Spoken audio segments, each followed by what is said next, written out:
Praise lord. పరిశుద్ధ గ్రంథంలో రాయబడిన ప్రకారంగాను ఈరోజు దేవుని మంచి మాటలు.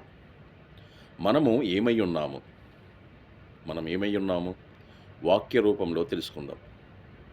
దేవుని స్వరూపమై ఉన్నాము. ఆదికాండము మొదటి అధ్యాయము 27వ వచనంలో రాయబడింది. దేవుడు తన స్వరూపమందు నరుని సృజించెను. దేవుని పిల్లలమై ఉన్నాము.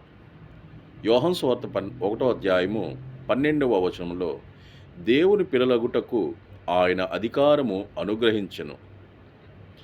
దేవుని ఆలయమై ఉన్నాము. మొదటి కొరింథీ 3వ అధ్యాయము 16వ వచనంలో మీరు దేవుని ఆలయమై ఉన్నారనియు దేవుని ఆత్మ మీలో నివసించుచున్నాడనియు మీరెరుగరా అని అడుగుచున్నారు.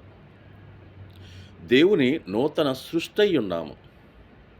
2 కొరింథీ 5వ అధ్యాయము 17వ వచనంలో ఎవడైనను క్రీస్తునందున్న ఎడల వాడు నూతన సృష్టి, పాతవి గతించెను, ఇదిగో కొత్త వాయెను.